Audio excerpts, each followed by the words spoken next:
శ్రీ గురుచరిత్ర అధ్యాయం 8 ప్రస్తావన శ్రీపాదస్వామి ఒక కుపుత్రవతి అయిన బ్రాహ్మణ స్త్రీ చేత శివపూజ యావజ్జీవితము చేయించి మరుజన్మలో ఆమె గర్భాన తామే అవతరించ సంకల్పించాడు. సద్గురువును ఆశ్రయించి ఆయన అనుగ్రహంతో నిర్వర్తించబడిన పూజాది కార్యాలకు విశేష ఫలితముంటుందని అర్థం. అలాగాక మనకే మనమే ఆచరించే పూజాదుల ఫలితం సామాన్యంగానే ఉంటుంది. కారణం మహాత్ముల సాన్నిధ్యం మనలో సత్వగుణాన్ని విశేషంగా వృద్ధి చేస్తుంది. సత్వాది గుణ ప్రాబల్యాన్ని బట్టే యజ్ఞదాన తపః కర్మల ఫలితముంటుందని భగవద్గీత చెబుతుంది. అందుకే తత్వదర్శి అయిన సద్గురువును ముముక్షువులాశ్రయించి తీరాలని భగవద్గీతకు హృదయమని చెప్పదగిన తద్విద్ధి ప్రణిపాతేన అన్న శ్లోకం చెబుతుంది. మూఢుడైన ఒక బ్రాహ్మణ బాలుణ్ణి శ్రీపాదస్వామి ఆత్మహత్యా ప్రయత్నం మాన్పించినట్లే శ్రీ అక్కల్కోట స్వామి సాయిబాబా తమ భక్తులను ఆదరించారు. తర్వాత శ్రీపాదస్వామి హస్త మస్తక సంయోగం చేత త్రుటిలో ఆ మూఢ బాలుణ్ణి వేదాంగ పారంగతుణ్ణి చేసిన లీలగుడ అతిశయోక్తిగాదు. దత్తాత్రేయ స్వరూపులైన శ్రీస్వామి సమర్థుల జీవిత చరిత్రలో అట్టి లీల ఉండడం గమనార్హం. శ్రీపాదస్వామి చేసిన ఇట్టి అద్భుత లీలలను 8, 9, 10 అధ్యాయాలలో చూడవచ్చు. కథారంభము నామధారకుడు స్వామి శ్రీపాద శ్రీవల్లభులు గోకర్ణ క్షేత్రంలో ఎంతకాలమున్నారు? అసలు భగవదవతారమైన ఆయనకు పుణ్యక్షేత్ర సందర్శనము చేయవలసిన పని ఏమి? నాకీ సందేహ నివృత్తి చేసి అటుపై శ్రీపాదస్వామి చరిత్ర తెల్పండి అని కోరాడు. సిద్ధియోగి ఇలా చెప్పారు: శ్రీపాదస్వామి గోకర్ణ క్షేత్రంలో 3 సంవత్సరములు నివసించి తర్వాత శ్రీశైలం వెళ్లారు. అక్కడ 4 నెలలుండి భక్తులను గ్రహించి అక్కడ నుండి నివృత్తి సంగమానికి వెళ్ళి స్నానం చేసి తర్వాత కురువపురం వెళ్లారు. అక్కడ కృష్ణ, వేణి అనే 2 నదులు కలవడం వలన అది ఎంతో పవిత్రమైనది. దానికి తోడు భగవంతుడైన శ్రీపాదస్వామి అక్కడ స్థిరనివాసం చేయడం వలన ఆ క్షేత్రం లోకవిఖ్యాతమైంది. ఇప్పుడు దానిని కురుగుడ్డి అంటారు. అక్కడ శ్రీపాదస్వామిని శ్రద్ధా భక్తులతో కొలిస్తే సర్వకామ్యాలు సంప్రాప్తమవుతాయి. అక్కడ శ్రీపాదస్వామి అదృశ్యులై మరొక అవతారం ధరించారు. అయినా ఇప్పటికీ ఆ కురుపురంలో ఆయన గుప్త రూపంలో స్థిరంగా ఉన్నారు. శ్రీపాదవల్లభులు సాక్షాత్తు భగవంతుడే. వారి పాదాలలో సర్వతీర్థాలు ఉంటాయి.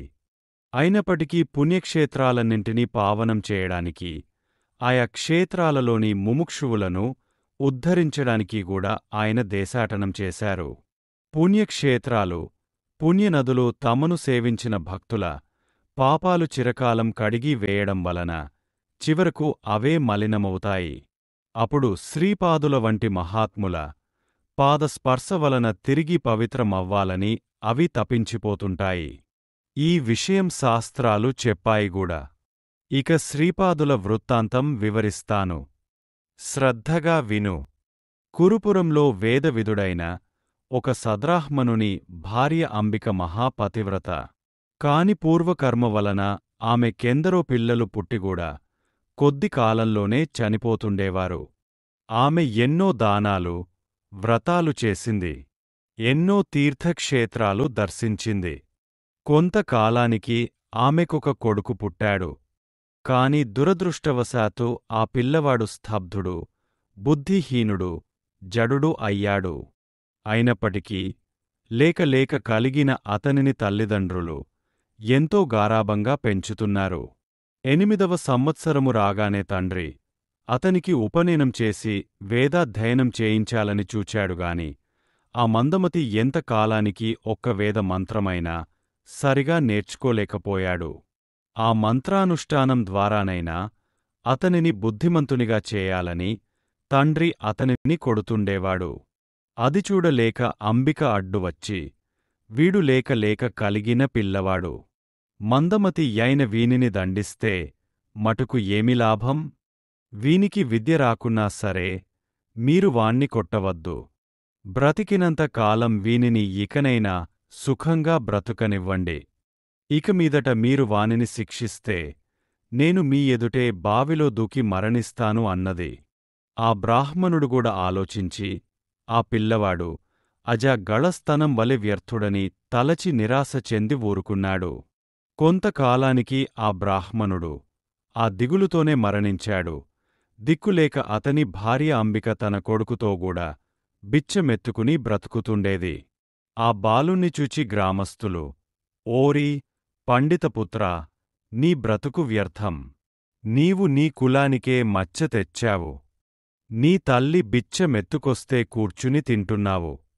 సిగ్గులేదా? నది నుండి మంచినీరు మోసి అయినా బ్రతుకరాదా? నీ వలన నీ పితృ దేవతలకుగూడా అధోగతి కలుగుతుంది. నీ బ్రతుకుకేమి ప్రయోజనం? పవిత్రమైన భిక్షావృత్తి నీవంటి అసమర్థుడికి తగదు. ఇలా బ్రతికే కంటే ఈ కృష్ణా నదిలో దూకి చావరాదా? అని పరిహసించేవారు. చివరకు ఆ బాలుడు లోకుల పరిహాసాన్ని భరించలేక ఆత్మహత్య చేసుకోదలచి నదివైపుకు పరిగెత్తాడు. అతనిని వారించగల శక్తిని కోల్పోయిన అతని తల్లిగూడా నిస్సహాయురాలై తానుగూడా ఆత్మహత్య చేసుకోదలచి అతని వెంట పరుగెత్తసాగింది. దారిలో శ్రీపాదస్వామి ఎదురై అతనిని నిలిపి, బ్రాహ్మణుడా, తొందరపడవద్దు. పూర్వకర్మవల్ల నీకి దుస్థితి దాపురించింది. దానికి తోడు నీవిప్పుడు బలవంతంగా మరణిస్తే నీకు బ్రాహ్మణ హత్య, ఆత్మహత్యా దోషాలు చుట్టుకుంటాయి. అవి నివారింపరానివి. అందువలన నీవు జీవించి ఎంతటి కష్టాలైనా ఓరిమితో అనుభవించి దుష్కర్మ నుండి శాశ్వతంగా విముక్తుడవడం మంచిది అన్నారు. అంబిక శ్రీపాదస్వామికి నమస్కరించి, స్వామీ, ఒక వంక భర్తను కోల్పోయి మరొక వంక వ్యర్థుడైన ఈ పుత్రుని వలన ఎటువంటి సద్గతి ఆశింపజాలని నన్ను చూడడమే మహాపాపంగా లోకులు పరిగణిస్తున్నారు. నేనిక బ్రతికి మాత్రం చేయగలిగినదేమున్నది? అన్నది. ఆమె మాటలు విని కరుణార్ధహృదయుడైన శ్రీపాదస్వామి, అమ్మా, ఆత్మహత్య వలన రాబోయే జన్మలో మరొక పాపంగూడా అనుభవించవలసి వస్తుందేగాని వేరే ప్రయోజనమేమున్నది? కనుక నీవు మిగిలిన జీవితమంతా శివ పూజలోనే గడుపు. అలా చేస్తే వచ్చే జన్మలో నా వంటి కుమారుని పొందగలవు అన్నారు. ఆమె ఆలోచించి, స్వామీ, నేను మీరు చెప్పినట్లే చేస్తాను. కాని దాని వలన ప్రయోజనమేమో నాకు తెలియలేదు. దయచేసి వివరించండి అన్నది. శ్రీపాదస్వామి, అమ్మా, ఉజ్జయిని పట్టణాన్ని చంద్రసేనుడనే రాజు పాలించేవాడు. అతని మిత్రుడు మణిభద్రుడనేవాడు శివుని వరప్రభావం వలన చింతామణిని పొందాడు. ఆ మణి యొక్క విలువ లెక్కకు మీరినదని తెలుసుకొని దానినెలాగైనా చేజిక్కించుకోవాలని కొందరు రాజులు చతురంగ బలాలతో యుద్ధానికి తరలివచ్చారు. ఆ సమయంలో మణిభద్రుడు, చంద్రసేన మహారాజు ఇద్దరూ ఏకాగ్రమనస్కులై ప్రదోషకాలంలో శివ పూజ చేయసాగారు. ఒక త్రయోదశి శనివారం నాడు ప్రదోష సమయంలో వారు పూజ చేస్తుంటే చూచి ఆ పట్టణంలోని గోప బాలకులుగూడా తమ ఇండ్ల ముంగిళ్లలో ఆకులతోనూ పూలతోనూ పూజ చేయసాగారు. వారి తల్లులు ఆ పిల్లలను భోజనం కోసం ఇండ్లలోకి లాక్కుపోయారు. వారిలో ఒకరి వద్ద నుండి వాని తల్లి పూజా సామాగ్రి లాగివేసి వాడిని బలవంతంగా లేవదీసింది. అప్పుడా బాలుడు తన శివ పూజకు విఘ్నం కలిగినందుకు చాలా దుఃఖపడి ఆ దోష పరిహారానికి మరణించడానికి సంసిద్ధుడయ్యాడు. అప్పుడు విశ్వసాక్షి అయిన పరమేశ్వరుడు అతనికి ప్రత్యక్షమై వరం కోరుకోమన్నాడు. ఆ బాలుడు ఆ దివ్యమూర్తికి ప్రణామం చేసి తన తప్పును మన్నించమని ప్రార్థించాడు.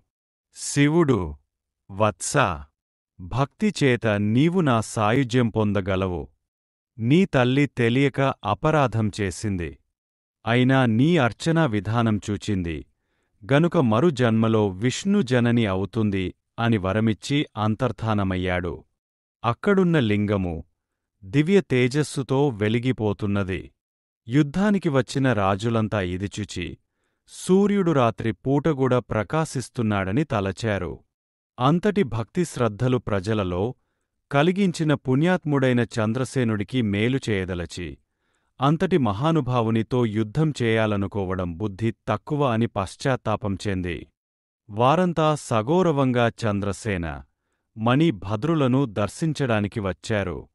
అప్పుడే పూజను ముగించిన రాజు ఆ ప్రకాశానికి కారణం తెలుసుకుని తనను చూడవచ్చిన ఆ రాజులతో కలిసి ఆ ప్రదేశానికి వెళ్ళి ఆ దివ్యలింగాన్ని చూచి ఆనందించాడు. ఆ గోప బాలకుడు చెప్పగా ఆ వృత్తాంతమంతా విన్న చంద్రసేనుడు మిగిలిన రాజులు ఆ పిల్లవాడికి గోపాధిపత్యము ధనము ఇచ్చి వెళ్ళిపోయారు.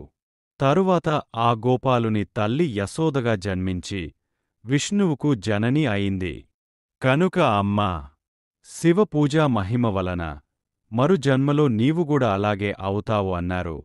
ఈ కథ విని అంబిక ఇలా అడిగింది, స్వామీ, శివ పూజ వలన కలిగే ఫలితం వచ్చే జన్మలో గదా? ఈ జీవిత శేషం నేనెలా గడపాలి? మహానుభావా, అందరి పరిహాసాలకు గురి అవుతున్న నా బిడ్డడు ఏ క్షణాన ఆత్మహత్య చేసుకుంటాడో తెలియదు. నన్ను మాతృత్వంతో రక్షించు అని వేడుకున్నది. ఆ కరుణా సముద్రుడి హృదయం కరిగి తన చేతిని ఆమె కుమారుని తలపై పెట్టి ప్రణవముచ్చరించాడు.